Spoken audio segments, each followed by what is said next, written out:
Welcome everyone to NOMCAST, our brand new show where we unearth conspiracies in the media industry and talk about them. And for today, we're your hosts, Felix Couder, Alonso, Arthur Simon.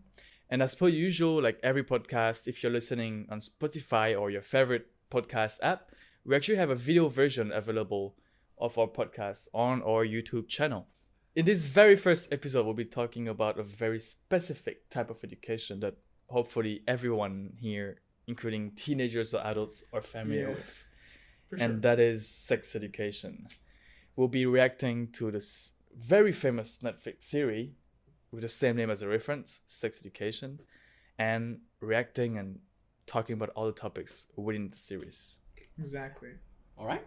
Since most parents are like redundant to talk about sex, and school have tried to fill in their gap. Yeah, in America, like when we decide to ignore a subject, their favorite form of denial is to teach it incompetently.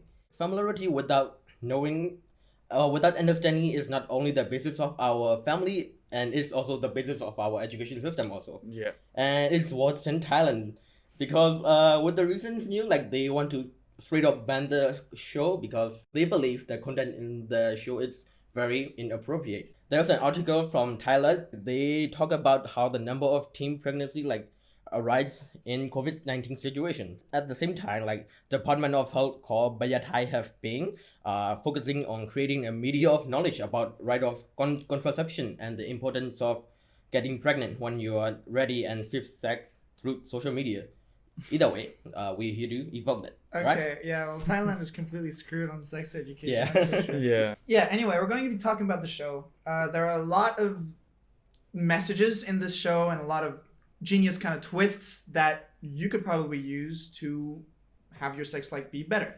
And for those who haven't seen or heard about the show at all, we're following the footsteps of a very socially awkward character, which is Otis. Otis, Mm. yes. Otis Melbourne is the series protagonist, and he's pretty ambivalent about sex, probably because his mom is a sex therapist, and she just can't. She's trying to find a boyfriend, and she can't seem to find one, or at least a romantic one. But then there are other characters that are also as interesting, notably Eric, Otis's gay best friend, Maeve, the kind of edgy girl who's been through a lot, but is also really smart. Then there's Adam, who's the jock, the bully, kind of. But the thing about sex education that makes it truly special is that even though all these characters are pretty much stereotypical Hollywood TV show kind of characters, they're humanized and rendered more relatable with very interesting stories that completely break their stereotypical characters. So yeah, we're going to be talking about that as well. Yeah, and since we talked about some characters of the series, what are you guys' favorite characters? I think this is probably a very popular opinion, but Adam. Same. Adam, so the jock, the bully. We learn a lot about his story. Yeah. We learn about why he's such a bully, why he's putting all his hatred on others, and it's because he's having trouble with his sexuality. First of all, he thinks he's straight and he wants to, not cry. He wants to be a man. He wants to be good at school, but he just can't seem to be. He needs to be manly, but he's gay and he's bi. Actually, he's bi. So yeah, we see him discover this part of himself that he never knew about himself before. From the beginning, we just see him developing Yeah. during all the season. Yeah. It's crazy. I don't know how they're gonna keep going on season 4. Yeah, how Like his you... character arc, maybe. It's crazy. I don't know. Did he reach the like maximum development? Yeah, of the like character he's or just something? the best. He's like a Yeah. superstar and he's like super nice. I don't know. My favorite character is like very similar to you guys, but it's Adam's father, Michael. Because I know a lot of people like him in real life, like they were born in different generation, like they were raised differently. So like sure. the way of thinking is really different from us, like from the character in the show. So, but also like I can understand his feeling. I understand what he's gone through. So yeah. I feel like in other shows they wouldn't really care about adults. They'd focus on the teenager main characters, and then the adults are just there because they have to be there. Yeah. Because they're teenagers. But Michael, for instance, and even Otis's mom, they're fleshed out characters. Yeah. And also like if we think about like in sex education series, like they are like really focused on the character habits, and like how they talk to each other, like how they like how's the relationship between each other. Like it's very interesting. It's very interesting for me to watch the shows. And also like there are a lot of social issues that go beyond just sex related stuff in the show, but there are so many things going on. Yeah. Oh, And yeah, we have decided to focus on 3 specific topics. okay. Yeah. Okay, the first one is abortion, and the second one is vulnerability, and the third one is asexual person. Mhm. Asexuality. Yes. Okay, these 3. All right, so let's start with abortion. Right. So abortion is actually a very taboo topic. No one really want to talk about it, and like it stays with a person if like it's stigmatizing. Like it sticks to you. It's just a bad thing, and like if someone like have been through abortion, people will be like, oh yeah. you've been through abortion. It's like like, Right. It like hurts your reputation a little. it's sad that it's actually often inaccurately portrayed or even not portrayed at all in the media.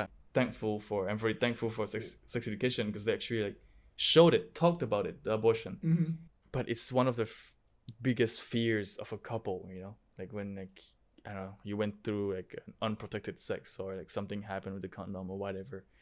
And yeah, in this scene in season 1 episode 3, we actually see Maeve going to the hospital to get abortion, and it's her first time. And knowing Maeve, that even though it's only the 3rd episode of the 1st season, we can clearly see that Maeve had been through a lot. We learned that like a bit later on, like her mom was a drug addict. She's living alone in her caravan, and the whole scene was like slow, and we can see her walking through the hospital, see her sitting down alone. Like it just give us some time for the emotion to sink in. And then we actually switched to another character at some point that is also at the clinic, but she's a woman, but she have been through abortion many times already.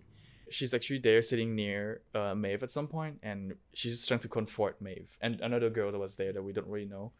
But she just holds Maeve's hand and the other girl's hands and just like start laughing. But it was a laugh that you can feel. It was a laugh to just laugh out the pain. It was not like a real laugh. There's actually one thing that I wished that the show showed. It's not only the process of abortion, but the different point of views. Yeah.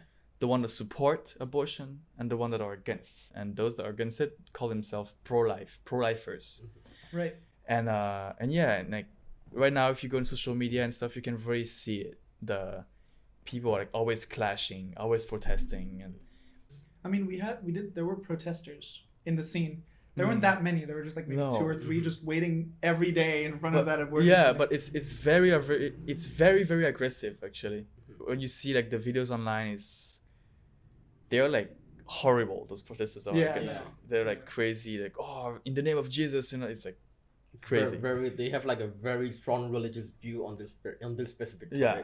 According to this article from Thairat, that talks about the abortion rights in Thailand, and it's actually a topic that's been very debated within Thailand for a very very long time. They're debating either abortion is a woman right or not, because like I feel like it should be a woman's right. It have to be. It's their body, and especially with Buddhism, because Buddhism also consider abortion as, I mean, killing a baby, abortion as a sin. I think in Thailand, I've seen some articles where they'd say abortions is actually not fully illegal in Thailand. It's legal, but within the first 2 weeks, I believe, or like the first few weeks, because those can be justified. It's like maybe like, I don't know, the condom broke or something. Yeah, right. So those are like kind of emergency operations, but it's illegal for like later on abortions, because like if you already know that you're pregnant, and like why you're waiting like months after and like you want to abort, you know.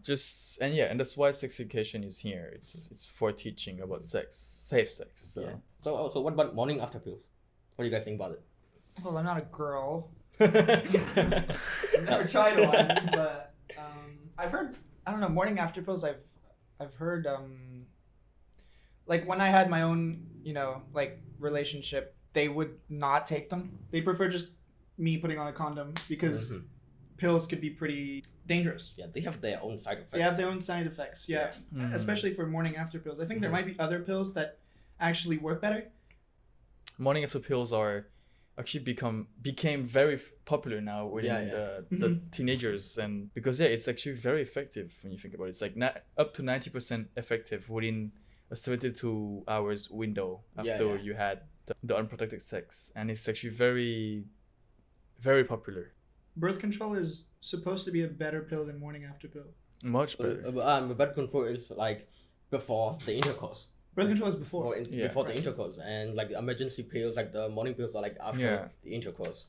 And like, do not forget too that the morning after pill should only be used as emergency. Yeah. Do not like buy like 20 of them and to make your girlfriend take it every time after you have unprotected sex, because like it can have very, very strong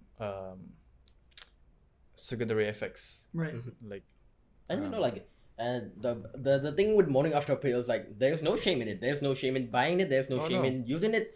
But like the person who uses it, deep inside, it feels like a little bit shame, because like you have to use it, even though it's not supposed to be shame. This just shows how like people are discriminated and stigmatized for this, and like, we just have to like start to change the point of view of people, because it just makes people feel bad.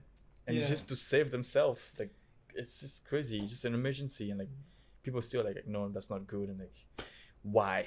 Like even with guys who want to go out and buy condoms, it's still kind of like when you have to just check out the condom, you just bail. You just run. It's too shameful. It feels shameful. Like you're just letting someone know that you're about to have sex. It's like. Or just like go buy a bottle of water at the same time.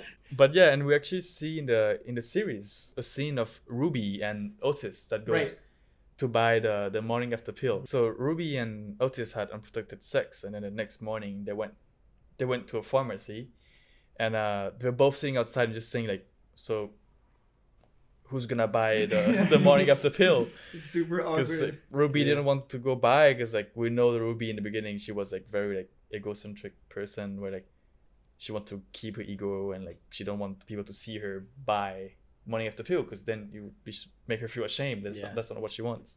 So she just forced Otis to go in. So Otis, you can just see him wandering around the shop trying to hide with his sunglasses.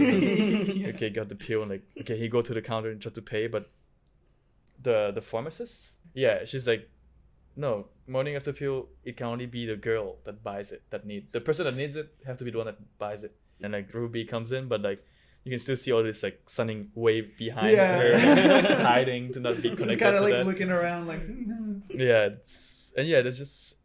It was fun to watch. That scene was very funny. I really liked it, but behind it just show like there's still this shame, you know, and like it's. I mean, I feel like the years have gone by and people are way more open about their sexuality now. Like the 2000s is like the new Gen Z. Exactly, the new Gen Z. Like people are now like, you see openly gay people, you see different sexualities coming in. Like now people are more open and are starting to accept it. It will definitely get better, I think, situation for all of us. I feel like it'll progressively get better. All right, so like let's talk about safe sex, but using condoms, not using after pills or birth control, but condoms. What do you guys think about using condoms?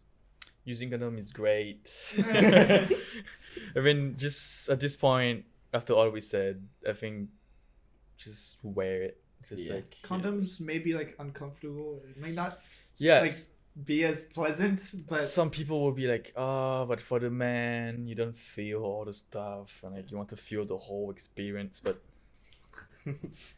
is it worth it? And like talking about condom and stuff, like there's actually a scene where we see a character talking about this. It's Olivia. Yeah, remember Olivia? Yes. She's her and her boyfriend. I mean, her boyfriend was always pushing her to that he don't want to use condoms, because like I said before, it's like it might just like make you not feel everything. You might not feel as good to have sex with a condom. And she was like, oh, okay. And then like they were just using the pull-out method. If you're not using a condom, it means you have a risk to be affected by STDs, STIs, all of that. I think using condom is the best practice of safe sex. Yeah, other than others. It's the best choice. It's the best choice. It's like up to 99%. Yeah. And like the only time it can fail, it's like if the condom like it's what, pierced. expires? Yeah, It's pierced. So like there's a Oh, hole. pierced. Yeah, Yeah, yeah. yeah. And you always want to check too if it ends up Yeah. being pierced Yeah, at the yeah. end. Like Even you always though- want to check if yeah. the water drips. Like just Even fill though it. it's like 99%, better check afterwards too, and so then you can know if you need to go buy the morning pill, Yeah. or then if it's too late, then well, abortions. But like we said, that's the very last step you want to keep, last step. like Plan Z. So what's next? What do you have for us? Vulnerability. Ooh. So there are a lot of characters in sex education who Yeah. have character arcs based on vulnerability where they always like close themselves out. Mhm. They don't reveal who they truly are. And then at the end they end up, you know, being an actual like really beautiful person Yeah. inside. And they openly people see it at the end. One, first of all, Ruby, Movie. especially Yeah. in the third season. In the first and second season, she's more of a side character. She's Yeah. always the same. She doesn't learn much. Then the season 3, when she starts to have feelings for Otis, that's when her character arc really starts to Mhm. begin. Mhm. She's always been an egocentric kind of narcissistic person, always caring about her looks, her Yeah. popularity at school. She has just friends who really embellish that. She just really cares about her reputation, Mhm. and she just never talks about her private life. Yeah, we didn't know If anything something about comes it. out about it, she Mhm. doesn't want to talk about it. Yeah. But when Otis arrives, she's willing for the first time to bring him to see her dad. Dad, yeah. And her dad is a very special character. He kind of just smokes weed all the time. He's very chill, and we see that Ruby really cares about her dad. Mhm. And that's when we see Ruby's other personality at home kind of shine. And Yeah. we end up really liking this character. Yeah, and Ruby, like, same, like just like what you said in the beginning, I really found that Ruby was even like nearly annoying character. Yeah, Like, yeah. oh, she's like I very really didn't picky, like her. very. They were having like every week they had like to wear a special color with her group and like Yeah. and like just like last season it was great to see just her open up, and she suddenly became one of the main characters, and just like she took the whole spotlight. She's Yeah. like, Yeah, and she- everyone yeah. just like They wasn't expecting that. yeah, and they even said like now they prefer Ruby over Maeve now. Yeah. It's like, Like the new Wow. love interest. and yeah, it's crazy. Everyone in season 2 rooted for Maeve. Oh And then yeah. when Ruby arrived in season 3, they were just all onto her. Yeah. But now, yeah, how the season 3 ended is kind of sad for Ruby. yeah. Yeah. And also like a lot of people like they try to compare Ruby and Maeve. There's like a people root for Maeve to be with Otis. There's like a people root for Ruby to be Mhm. with Otis, and it's kind of like disappointing for me because like instead of a character like those are like related to Otis, like I want them to see as an individual character because they are very different character. Yeah. And yeah, they have like very different mindset, and they have very different way of solving situations. They should have been like considered as just a character that could just become a bigger character, but without with Otis, you know, because like we actually learned in season 3 that Otis is kind of a jerk a little bit there Yeah. at the end. Because Mm. like it started with like very awkward and kind of sex is a little off-putting. Mhm. Can talk about it, but not my thing. Yeah. And then now it's him where he's like sex. Crazy about it. Yeah. Yeah, it's- he's just all about it, but it's almost almost an unhealthy kind of Yeah, yeah. Yeah. level. So it feels like he needs to learn to rewind kind of. yeah. And like I like the I like those characters because like at the end of every season they learn new things. Mm, They yeah. learn about themselves. They learn about their partner. They learn about how they should like stay in that particular way. Mm. I really like the solution to the characters. Yep. Yeah, and this is what I love about sex education. It's just like the character development in this series is like crazy. Yeah. One of the better ones actually that I also wanted to touch upon was your favorite character, bro. Michael. Michael. And then his father. I think Groff? Is that his last name? Groff? Yeah. But yeah, kind of like his son Michael. He has like one hell of a character arc. Yeah. Mm. Just like he wants to be like the top guy, super manly. He wants to be a successful kind of director for the Mhm. school. Yeah. He wants strict rules. He doesn't really know what to do about like the students talking about sex and whatnot. He's kind of for it, but at the same time he's like, and then eventually he just gets kicked He just Yeah. left the school. Yeah. He left the school and someone else replaced Mm. him, who was actually worse. But Yeah. that's not the point. The point is, in season 3, he became so much more open about Yeah. his past. Mm. For the first time, he got divorced. I Mhm. think he separated from, Yeah, his wife. Yeah. and so that's the point when he decided to go see Otis's mom, therapist, Mhm. and he really didn't know what he was getting into. He just knew that he needed help, Yeah. and that's how he understood that his childhood was the reason behind all of his, actions, all of his hatred towards people, all of his guilt and like vulnerabilities inside. Mm. It was his childhood. It was his father, his brother bullying him, Yeah. and he went out and faced them. Yeah. He was very mean to Adam too. He's super mean to Adam. Yeah, he's like, and I think that's why. That's what built Adam's character too. The fact that he Yeah. was mean to him and like, but he was also bullied by his dad and his brother and like. He just learned from his dad and brother, honestly. Yeah. Just like, if this is how it's gonna be, I'm gonna do that to my son too. Well, at this point, like we're getting very repetitive of Michael because Yeah. I was And- gonna say one thing though. It's very nice that there's at least a character that's like this, that's over like 50 years old or whatever. Yeah. He's like not a teenager. He's self-aware at a very like late point in his life. Mhm. But that's to say, like, there's as long as you get self-aware at some point, then it's the best. Yeah. Of course, the strength and vulnerability comes because of like bullying or whatever happened to you that was like very mean to you or stuff like that. But Traumatizing. traumatizing, and bullying is really a thing that we should really care of. Right. So let's move on to the last topic. Last topic. Last topic. Asexuality. This one's an interesting one. None of us are asexual. But we're gonna talk about it anyway, because I feel like it is something that should be addressed. Oh yeah, for sure. Yeah, even guys, like, there's a stereotype that guys always want to fuck, Mm. always want to have sex, and it's like, if a girl wants to have sex with them, it's like they're lucky. Yeah. But some guys and girls just don't want to have sex, Mm. and it doesn't obviously mean that they're asexual, but a lot of times when they don't want to have sex, when they don't think it's like necessary, they're asexual. They want a romantic relationship, they want love with somebody, but they just don't want that kind of intimacy with them. Yeah. I think it's with the show with sex education, they showed it very well, all the LGBTQ plus people and characters and all of that, Eric and and all. There's so many of them, and they Even did Adam. yeah they Yeah, did even a Adam, very yeah. great job. They did a very good job to show that.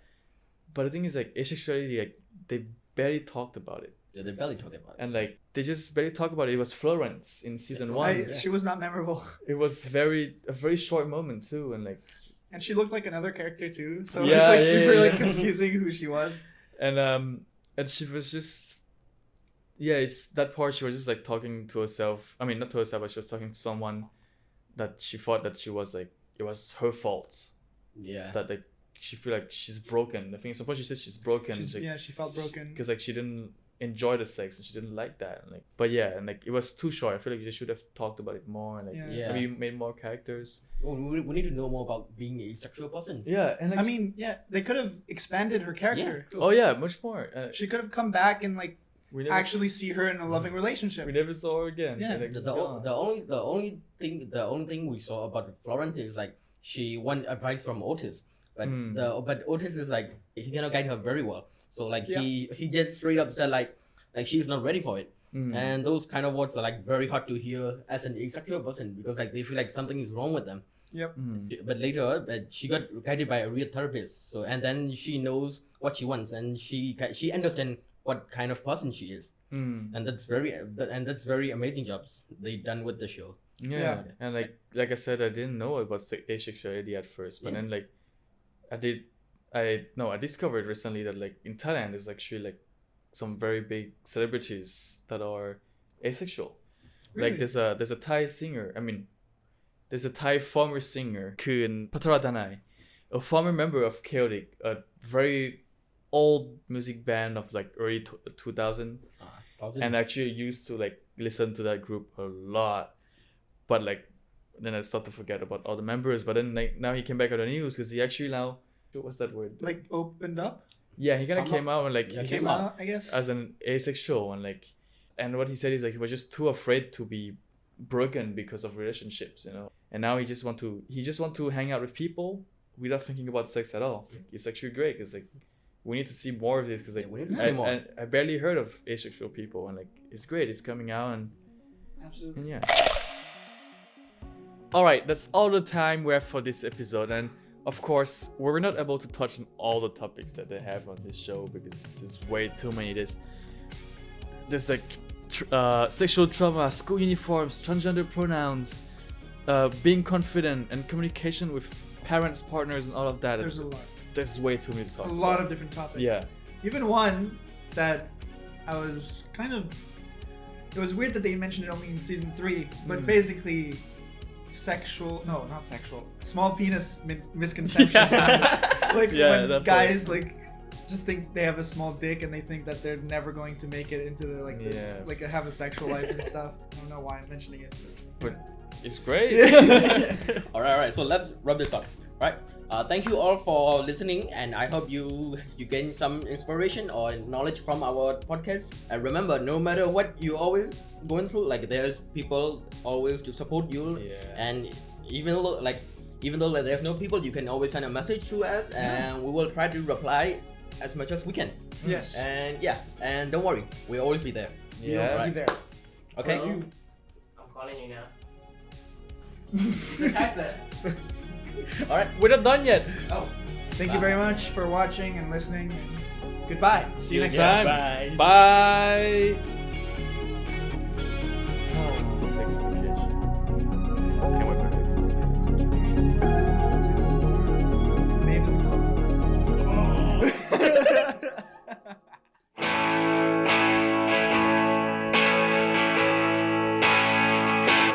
I've got secrets I don't know.